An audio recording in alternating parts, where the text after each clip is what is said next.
Hey there, it's Mitzi. Welcome to my channel. So today I want to give you a wrap up on the books I read during September, and also what's been happening at my house, because I have a lot to say about that.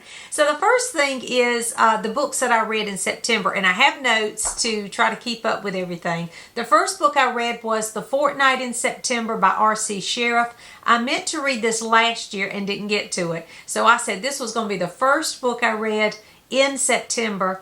And it was perfect because I read this Labor Day weekend. I went out of town. We went to Edisto Beach, spent a few days there, and I read this while sitting on the beach, and it was perfect for that. This was published in 1931, and it's about a family who takes an annual trip to the sea, and this has been going on for a long time, and so things have changed along the way. The kids have grown up.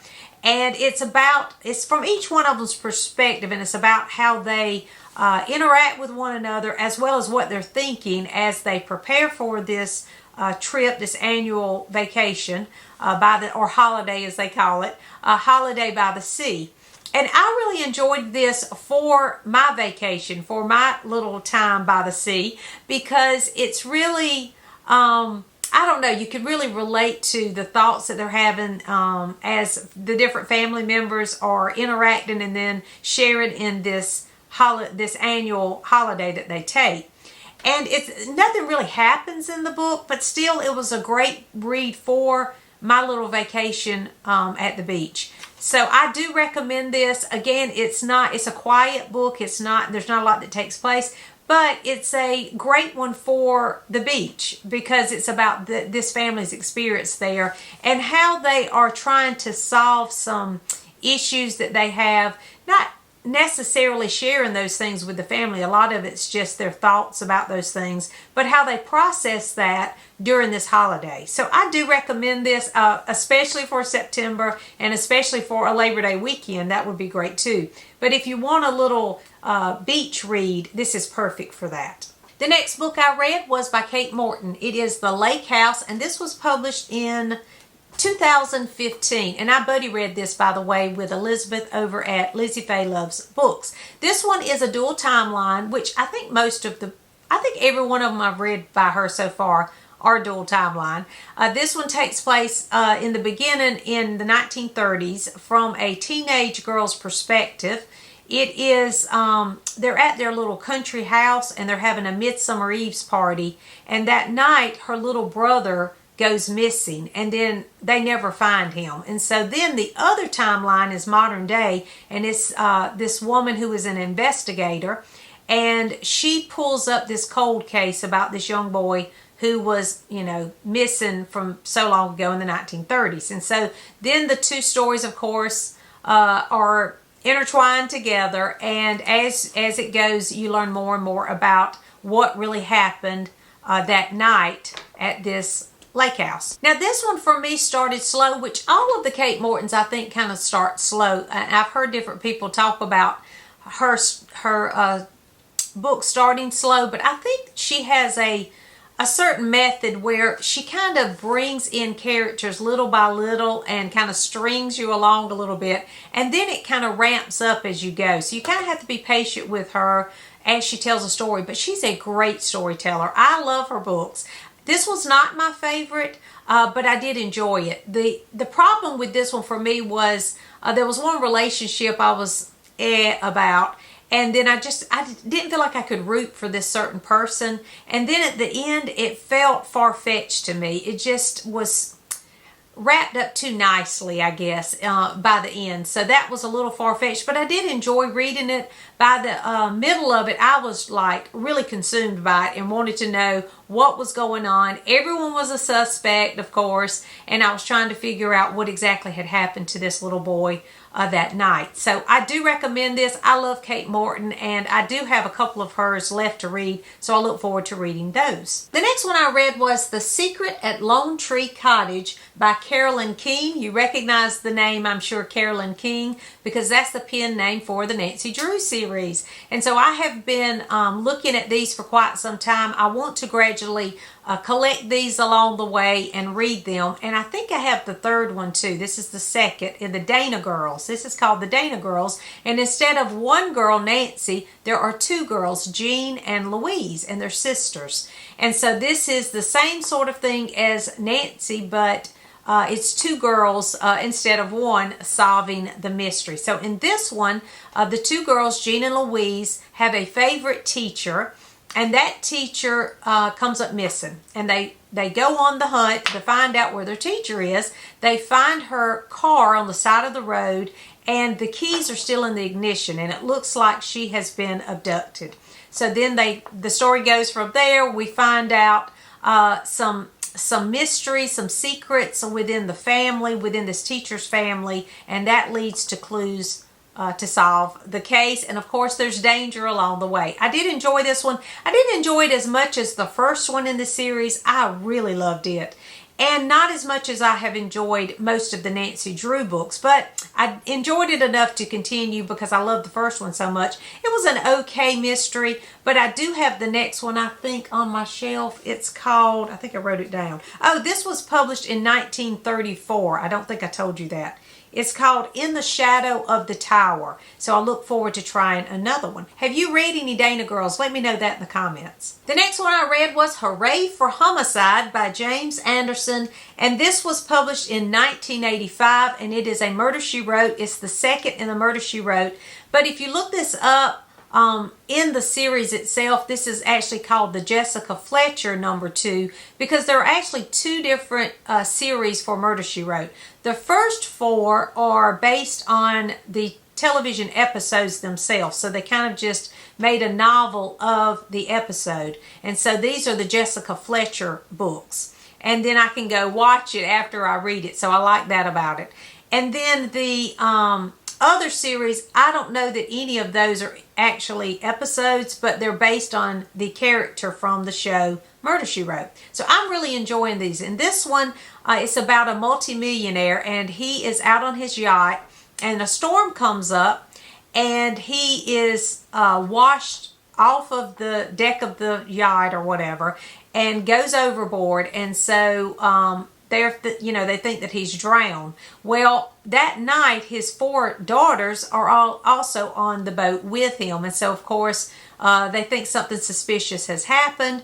And then Jessica comes on the scene, and she realizes this is not an accident. She thinks that maybe he's been murdered. There's also an interesting character who shows up in the story too, a stranger, that makes it even more interesting. I really loved this. I love these little Murder, She Wrote books, and I want to read more of them. So I don't know if you enjoy the Murder, She Wrote show, but this one in particular, Hooray for Homicide, is based on 2 of the shows, because at the beginning of this one is that mystery I just mentioned, and then the end of this one, just a few chapters at the end, is the next episode. Now, I didn't really enjoy that part. I think it should have just been one book about the yacht, because then it goes into something that has to do with Jessica and her publishing her book, and I really didn't. It was just too quick, and I felt like there was already a satisfying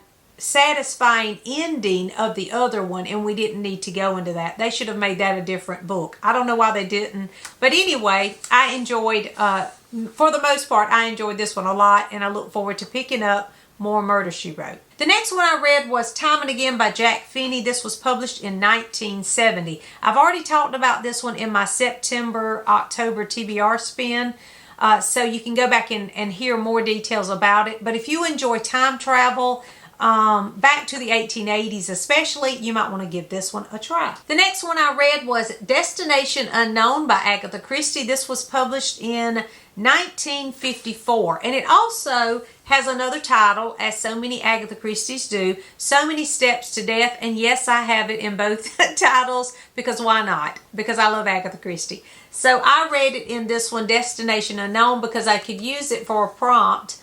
This cover worked for a prompt for me for series September, so that's why I chose this one. But again, it was published in 1954. Did I tell you that? Maybe. 1954. This one is one of Agatha Christie's spy novels, and it's a lot different than her others. I really enjoyed it. At first, I wasn't sure if I would, because it starts off with this young woman who is contemplating suicide. And so, of course, that was not something I feel comfortable reading a lot about. But it quickly changed into she is approached by a man to impersonate this wife of this missing scientist. And so they want her to impersonate this wife so that she can find out what happened to this scientist and why he was taken. And there's a lot of twists and turns, and it is a spy novel, so it feels like 007 kind of things, and there are secrets to be revealed along the way. I really enjoyed it, and I thought it was a page turner. Again, it is not like her typical classic mystery, but she's a great storyteller. I've read one of her, that is it Westmacott that she wrote under. It was a pen name she wrote under several. They're kind of like romances, and I enjoyed those too. So I just think that Agatha Christie was a great writer. Yes, she was the queen of mystery, but she could write some other things too. So I do recommend Destination Unknown. The next book I read was Shakespeare, The World as Stage by Bill Bryson. This is a nonfiction about William Shakespeare, and I read this as part of my books to read for Shaketember, which is a celebration during September of William Shakespeare. So I chose to read this, and I wanted to also read the play The Taming of the Shrew, which I'll talk about in just a minute.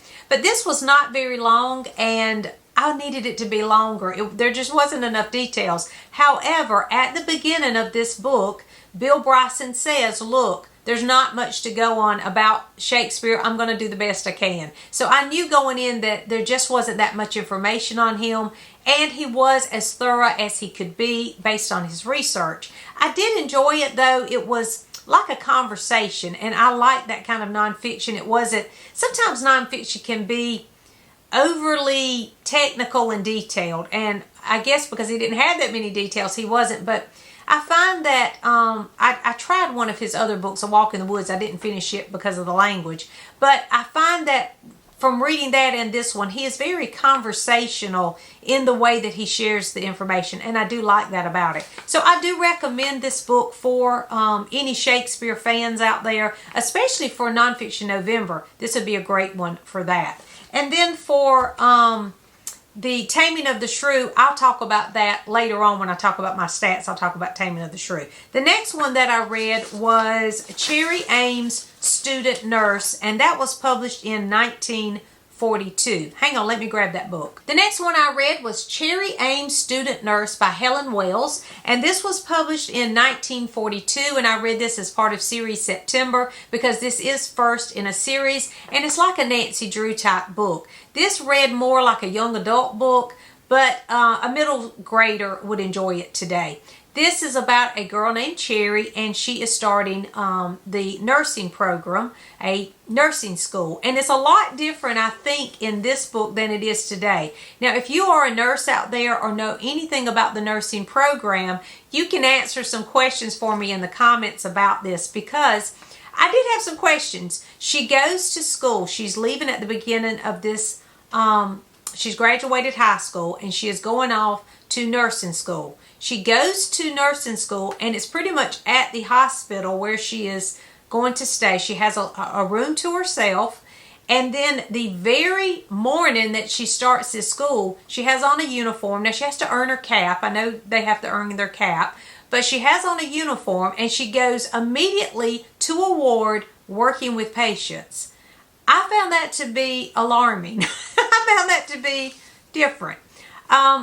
I don't think that's the way it works today, and based on my own education, I doubt it, because I was a school teacher. I wasn't working with sick patients in a hospital, but I went to school. I received a bachelor and a master's degree in elementary education. That's my background, but it took a while to get to any of those classes. So I had 2 years, pretty much 2 years of undergraduate work. I had to take a test to be in the, to make it to the professional program. I had interviews, all kinds of things.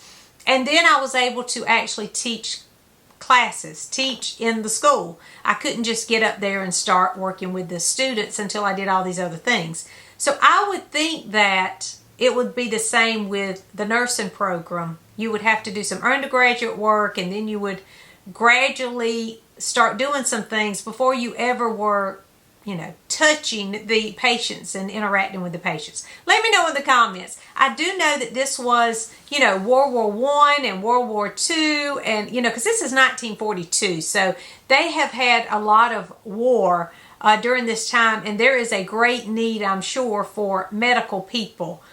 People in the medical field. So I'm sure things were different, but let me know, because to me it was like she's already helping diagnose patients in this book. And so I think it's a little far-fetched, but maybe not in that time. I don't know. I did enjoy it though. I thought it was a fun book, and I look forward to reading more because I have several of these, and they do read a lot like a Nancy Drew, so I do look forward to Cherry Ames. But let me know in the comments about the nursing program. The next book I read was Love on the Line. Now this was published in 2011. I've already talked about this one too, because I read this for my September TBR spin. I loved it. It was fantastic. You can go back and hear more details, but if you like historical romances, and this is a switchboard operator, you might enjoy it. There's a lot of details about birds, because she's a bird watcher like me. And by the way, one of you mentioned to me a book about a lady who saved the birds back in this time period, and I hunted that book down and I have it. So thank you so much for telling me about it, because I'm using that for Nonfiction November, and it is the book I'm most excited to read for Nonfiction November. So thank you so much. As soon as you mentioned it, I went over, I found a copy, a used copy, I ordered it, and it came in. And so I'm so excited for that, because I know it'll be perfect for me. And thank you to any of you that send those kind of suggestions my way when you hear me talk about something that I love, because it helps me. It helps me find these books that I can love and make favorites on my shelf. So I appreciate that. Thank you so much. But anyway, this was a great read, and I highly enjoyed it and highly recommend it. And then I read The Widow of Larkspur Inn by Lawana Blackwell. This is the beginning of a series, The Gresham Chronicles. This is book number 1 in the Gresham Chronicles. I read this, originally I was reading this for the Jeanette's Challenge, for the Christian Fiction Challenge, but then I found out it was in a series, so I read it for series September 2. This is fantastic. 5-star read. I absolutely loved it. I cannot wait to continue this series. I need to find more of these. But it was a great one about a girl who... a young woman who her husband passes away, and she discovers that he has gambled away all their money, and she loses her home. So she and her children move to Larkspur Inn, and they take in boarders to make ends meet, basically. It's about their relationships with the boarders and the boarders' backgrounds and their stories. It's just encouraging and heartwarming, and I highly recommend this one. And I can't wait to read the next one in this series. And then finally, I read The Cross Country Quilters by Jennifer Chiaverini. I think this is, let me check. It was published in 2001, and it's number 3 in the Elm Creek Quilt series. Now, I'm not reading these necessarily in order. Well, I'm reading them in storyline order rather than publishing order. So I've read several of these already, but this is 3rd in the series. And in this one, there is a quilt, like a quilt convention or whatever. It's a quilting event that they have every year, and so the quilters come together and spend the week together taking classes and quilting, and it's about all the different people that are participating in this quilting event. I loved it just as much as I've loved the others. There are some of the old characters show up in here, as well as some new characters, and I look forward to continuing the Elm Creek Quilt series. So I really love that one too. Okay, so for my stats for September, I wrote all this down so I'll remember to tell you. I read 7 books for series September, and I want to thank Sarah and Krista for series September, because it's a fantastic event and it helps me get some of these series read. I read a nonfiction for shaketember. I did start Taming of the Shrew. I mentioned that earlier, but I didn't finish because we had a hurricane. And y'all, I'm going to talk about that in a minute. But the last week in September, I had planned on reading Taming of the Shrew, and then watching that weekend, the Elizabeth Taylor version of that. Well, I had started reading it and didn't get finished, and I thought, well, I'll read it on Friday because it's not very long, finish it because I had read about half of it, and then I'll watch it on Saturday. Well, that didn't happen because we had a hurricane, and I'll talk about that later. But anyway, I do plan on reading that, but I did enjoy that shaketember nonfiction that I read. Not shaketember, Shakespeare. Shakespeare, The World is Staged by Bill Bryson that I read, shaketember. And then I completed both Jeanette's Christian Fiction Challenge. I read Widow of Larkspur Inn for that. And Kate Howe's Seasonal Challenge for September, I read for that Cherry Ames Student Nurse. So those are the things that I was trying to get read for challenges, and I succeeded with those. So normally I end my monthly wrap-ups with some favorite things, but this time I'm going to end with an experience. Let's just call it that, because we were hit by Hurricane Helene, and it was quite scary. What had happened here was Friday morning, it was after 4. I think it was about 4:30 maybe. The lights, we lost power. Well, it came back on. Within a few seconds, it came back on. And so that woke me because, you know, you hear a little beeping and things turning back on in the house. So I thought at that moment, my coffee pot's not going to go off, because I set my coffee pot at 4:45 because I get up every morning at 5 o'clock. And I thought, it's not going to go off and I need my coffee. So I went ahead and got out of the bed. I checked. The time was fine on the coffee pot. It wasn't off long enough. I thought, okay, but I was already up. So I went ahead while the coffee was going. It started at 4:45. Since I was already up, I went ahead and prayed and read my Bible and did all of those things that I normally do. It was really bad outside. So I also prayed for Elizabeth. Lizzie Faye loves books. She lives in Florida, and I knew that there was a hurricane that was supposed to be hitting her way. So, of course, I prayed for her and her family and the other people in Florida. And, you know, I prayed and did my normal Bible study routine. Well, I went in there and I got my coffee, and I sat down to drink my coffee at 5 o'clock. I kid you not. I drank a cup of my coffee, and I said, thank you, God, for this hot coffee, because I was thinking the lights had gone out, and, you know, we take for granted having electricity. And I thought, oh, I love having this first cup of coffee every morning, and it's nice and hot, and I just thank you, God, for this. The lights went out. About that time, the lights went out, and it was horrible outside because, you know, things had been going. I knew there was a storm outside, but I really didn't know what was going on outside. Well, the lights went out. It was totally black everywhere, and I heard this loud boom, and then I heard another boom, and I thought, what in the world is going on out there? So then about 30 minutes later, maybe, my son, who lives about 45 minutes away, he texted me, Mama, we're in the closet, the power's out. So of course I started praying for them. I just started praying for everybody in the area, and it was not registering that we would be hit by a hurricane. You have to understand, I am in South Carolina, and I'm on the other side. I'm not on the coast. A lot of people don't understand what kind of region I live in, but I live at the river on the Georgia. I'm in the center at the Georgia border. And there is the Savannah River that is our natural border between the two states. On the other side is the ocean. So I'm not but a couple of hours from the ocean. And then above me, I have the mountains. So we have everything here. We have rivers and forests and mountains, and we even have some flatlands, and we have everything in this little bitty state of South Carolina. So normally when we have hurricanes, we have high winds, flash floods, but we don't actually have the hurricane, if that makes sense, just because of where we are. You know, Charleston, some of those areas, Edisto, they'll get those hurricanes sometimes, and we will get bad weather, but we're usually a safety place we're the evacuation area where they'll take a route. They'll use our school buses, use our schools if they need shelter. So a lot of times our schools will close just to provide busing and the schools for evacuation areas. But we're never the ones really hit by the hurricane. So when this hit, we had no idea. The next morning, the sun comes up. We go outside and look. Our fence is ripped up. We have a huge tree down in the backyard. All my bird feeders, know how I love my birds. They're flown all different directions. Every one of them's broken. The limbs are all down.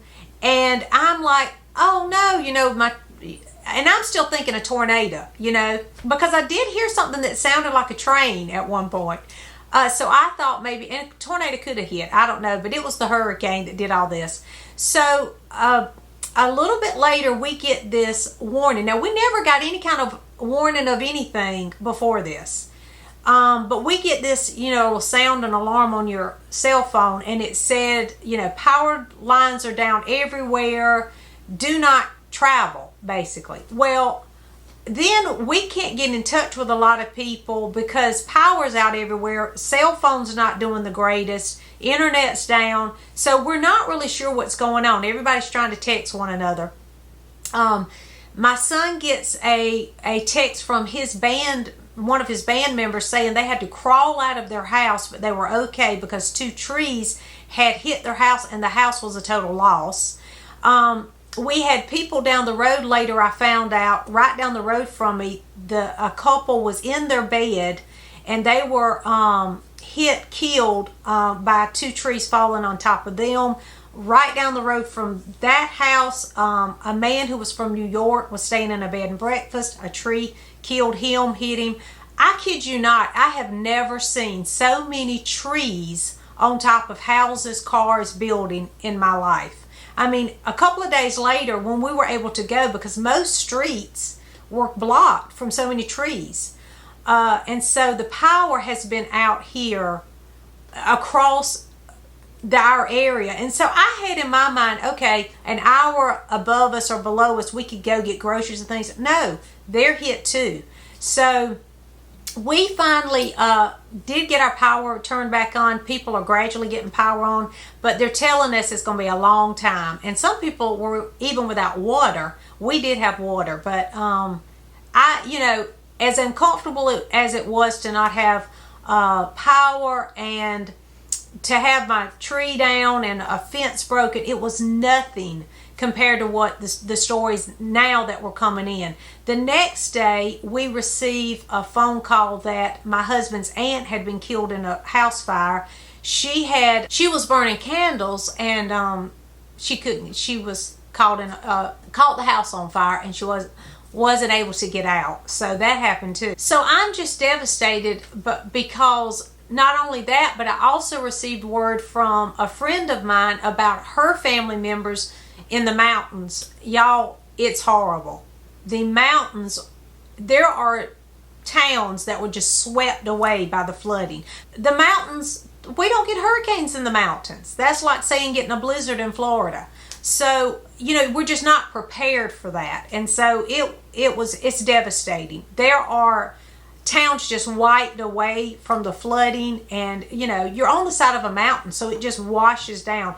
People were trapped, and so we're getting these texts about these people to pray for these people because they were while this was going on, they're trapped, there's fires, there's everything you can think of going on, and they just could not get help to these people. So I just ask you to pray because this has been devastating, and we were hit, we lost power, and we were inconvenienced, but nothing compared to what happened right above me and the devastation that happened in those towns, because these people don't even have businesses to go back to work to, and people have lost their lives, their homes, their livelihood. So just be praying for that area of our country, because it's going to take a long time to go in and even see what the damage is in that area. I have just been getting up every morning just thanking God